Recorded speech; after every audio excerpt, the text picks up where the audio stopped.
Morning, everybody. It's been almost a couple weeks since I did the last video on my story, and just to recap, that was about one of the two bureaucracies um, that we were fighting against. And of course, I mean myself and my wife and my whole family, when I should have just had the ability to focus on healing and been supported uh, completely by both organizations, both the WRHA and MPI or MPIC, commonly referred to as AutoPack. Uh, it's unfortunate that in Manitoba we only have the one public auto insurer, and that's the only method we have. So it means we have no choice and no options, and we're subject um, to their policies and treatment, of which where I was, uh, and I think most of the general public will be too, are completely misinformed or not properly informed or not fully informed. Everyone just operates under the assumption that if you pay your insurance, you are covered. And that's not at all the case. It is much more complicated and hidden than that. It's not as simple as you're the victim of a collision, and because you've been paying your fees for decades, as has several 100,000 Manitobans, that you're going to be fully covered. We quickly learned while still in hospital that nothing came without question. And it is very difficult to be properly informed. Because I wasn't in the shape to deal with all of that, that burden fell on my wife, my caregiver, and it's a lot of fucking work. She shouldn't have been stuck with that. But I remember some of the first days of learning about dealing with MPI, and one of the things that they do was if you're in an accident and your injuries are such that you can't work, they have what's called IRI, or income replacement. And we were told by our then case manager, person that's responsible for your file, that 8 days after the accident, you start getting paid no matter what. And we did, but there's a lot more to it, and it's not something that just you automatically happens overnight and that you understand overnight. But further on down the road, that would come into play in a huge way. And of course, the involvement of AutoPack in our life hasn't stopped. It's ongoing. But in the beginning, that was one of the first things. I remember my wife telling me about this as I'm in my hospital bed. So it just was something that I just didn't have to worry about. But much like the WRHA, MPI's focus is on spending as little money on a victim as possible. And a wise old man relatively recently told me, and this is an educated and experienced person that I've known for decades, who has and is fighting for us, that insurance companies excel at not paying people. And this is the first time in our lives, in my life, where we found that to be completely true. But I think about medically anyway, they have in their policies classifications of injuries, and then based on those and what category a person would fall into, catastrophic, and you know, just based on the mechanism of your injuries and the injuries that you have, and how long they'll affect you, and in what ways that they affect you in terms of your daily living, going up and down stairs, walking around, and all that stuff. MPI will classify you, and that set classification um, will then determine what you are eligible for, which is an interesting thing, because everything about a person's injuries and how they're affected shouldn't be about what you qualify for. It should be about what is medically required, which is a term that we learned by reading over MPI policy and their legislation. And their legislation is written, oh, sorry about the spitball there. Their legislation is written so vaguely so as to protect the insurer and not the insured person. And when something is left vague in its description, what that allows an organization to do is leave things open to interpretation. Anything too definitive or too set in a certain classification, it's not to the insurer's benefit if it is favored towards the victim, which it certainly isn't. And there's so many examples I could think about, but again, it's not important that it was me, because there were many people in, at the very least, the rehab ward, the final stage before going home, where they're physically preparing you to be able to, to live your everyday life. People with who are paralyzed, people who were had spinal cord injuries, people who had loss of limbs.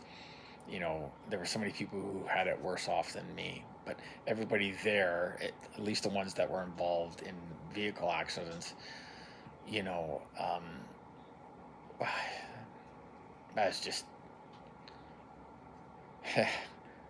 each one of those people are fighting both the WRHA and MPI. The two organizations often having the same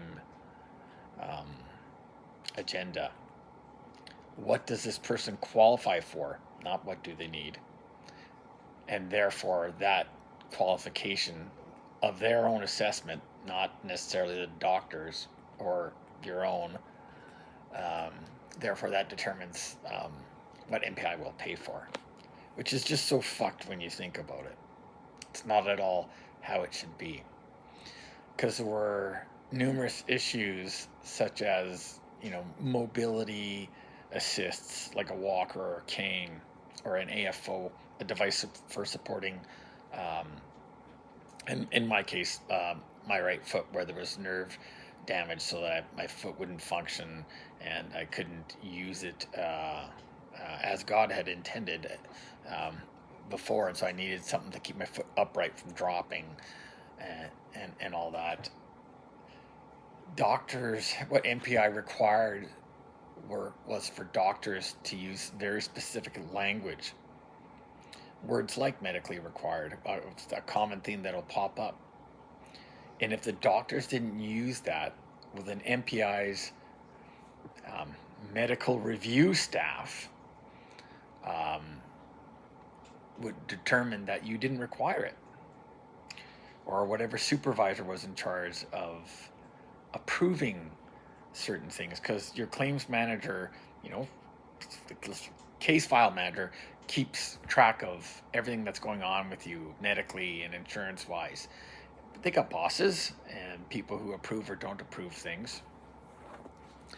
And one of the biggest things that I think about in terms of being an issue with MPI was prescription medication.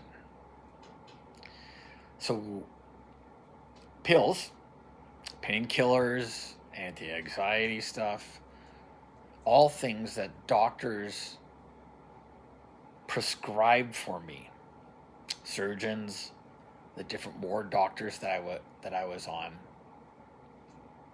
As we were getting ready to come home to get discharged from hospital, MPI wouldn't commit, hadn't committed, and in some cases said that they would not pay for, reimburse, because we had to pay for it up front, my prescription medication that a doctor said I needed. And that's the funny thing, because they would get all of, they have and received in a timely fashion my entire medical chart, which was like a thick fucking binder, which would take about 3.5 to 4 hours to read. You can ask my wife, because she did it over the course of a weekend. So MPI has, as part of their PIPP, Personal Injury Protection Plan, again, left extremely vague to their benefit. So they have, and most people don't know this, and they keep it that way, a medical review staff that reviews the decisions of treating surgeons, physicians who have spent hours of hands-on treatment on patients, and I had that, of course, physically seen me, seen me move, seen my injuries, reviewed my entire chart, know what all where the scars are, the stitches are, how long I had to wear a certain collar or a leg brace. MPI will have those medical people review, and they will say whether or not I need something, which is just so fucked, because you've got somebody who MPI won't tell you who they are. They won't give you their contact information so that you can communicate with them and talk to them. And they won't tell you what their position is or what their qualifications are. You don't know if that person on the medical review board is a nurse or a doctor, and what kind of nurse, what kind of doctor, how long they've been working in their positions, and what their experience is.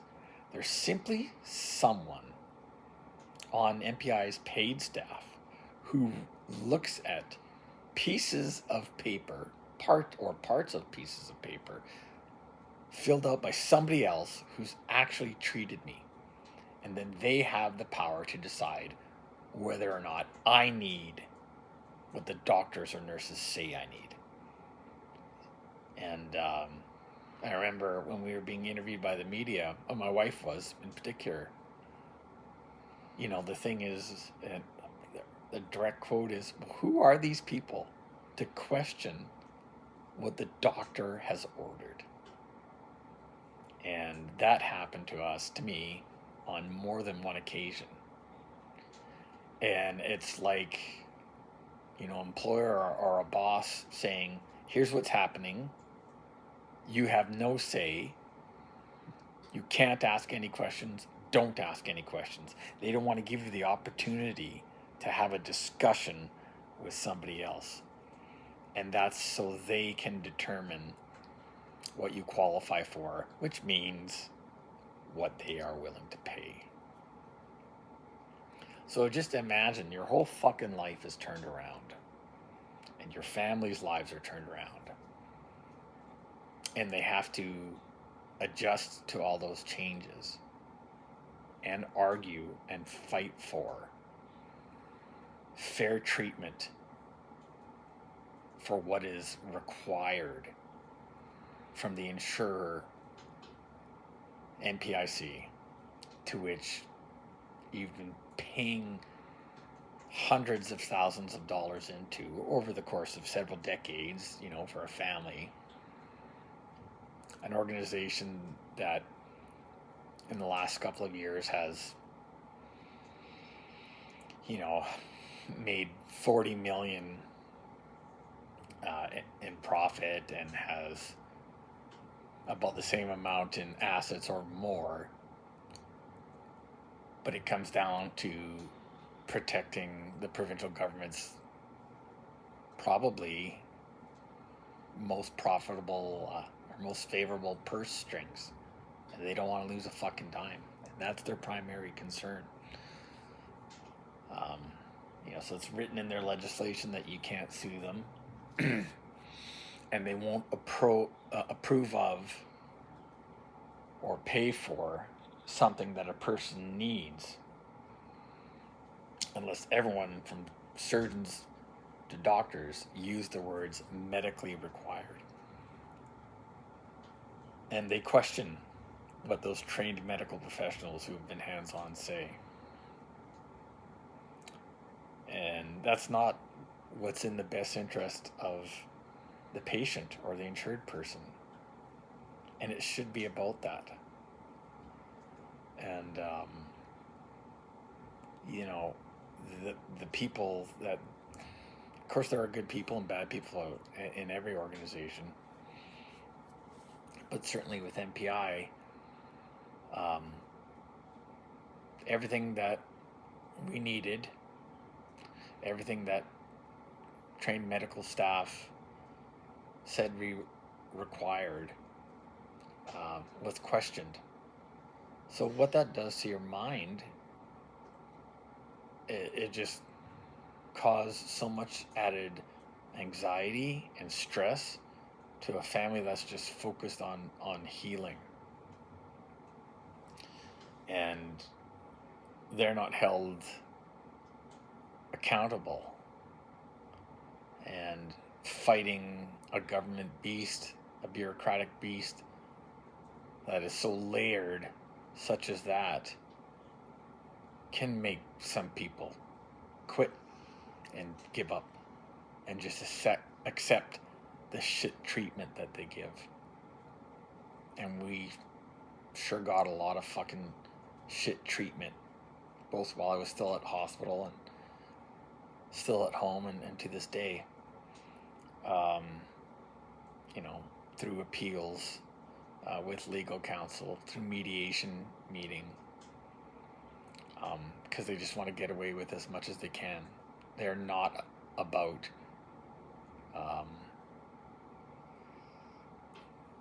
realistically or objectively supporting the collision victims. And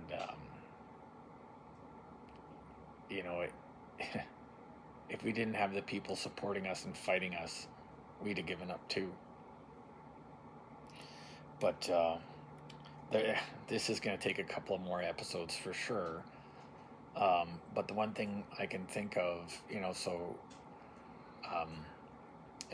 right up until the very day that I was being discharged, even though I'd been taking them in hospital, even though multiple doctors had prescribed my prescription painkillers, one of which was opiate-based, hydromorphone, which is a powerful, serious fucking thing. Of course, those of us who are first responders know a hell of a lot more about it than anyone at MPI does, because we have real-world, hands-on experience with it.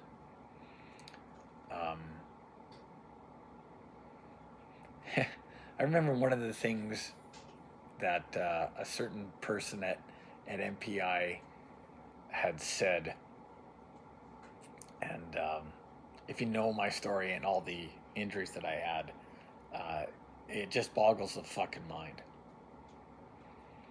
So a person there had said, well, it's been 7 months since the collision. Why does he still need these painkillers? In reference to the hydromorphone. Oh, I don't know. Vertically sheared sacrum, an open book pelvic fracture, um, multiple broken cervical vertebrae which have now been fused, other surgical implements that are permanently in my body that cause daily pain that will worsen as I age. But they questioned, and they said it sarcastically, judgmentally. They don't know how to fucking talk to people, most of them.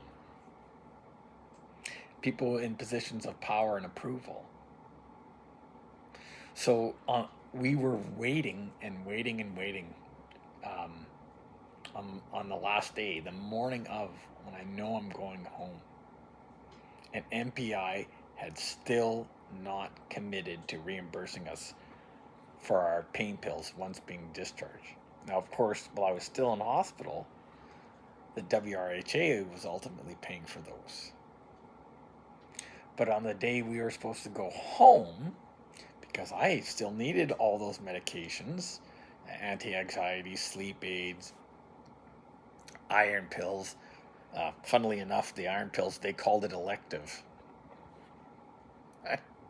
Or not necessary. I forget the fucking word exactly, but not that it was required. Not paying attention to the amount of blood transfusions I've had, or my low blood oxygen, and and the fact that I have a bit of a blood flow issue because of a blood clot in my neck. But they were not giving us an answer, and before we got to go home, about being reimbursed for them. And we refused to leave the hospital until we were assured that they would. And even then, they had only committed to doing so for a very short time frame, a month or so. And then they would review it again after I'd been discharged as to whether or not I continued to need those things, including the hydromorphone pain pills. I just wanted to go home and heal in peace. But that wasn't going to happen. So the fight continues. And I'm sure I need at least one or two more episodes to talk about all this stuff. In the meantime, take good care of yourselves. Those of you working on the front lines, cops, firefighters, paramedics, if something's not right in the head, talk to somebody, because you're important. You're important to me, to my family, to your families, and to your brothers and sisters that are out there. Take good care of yourselves. Love you, and we'll see you soon.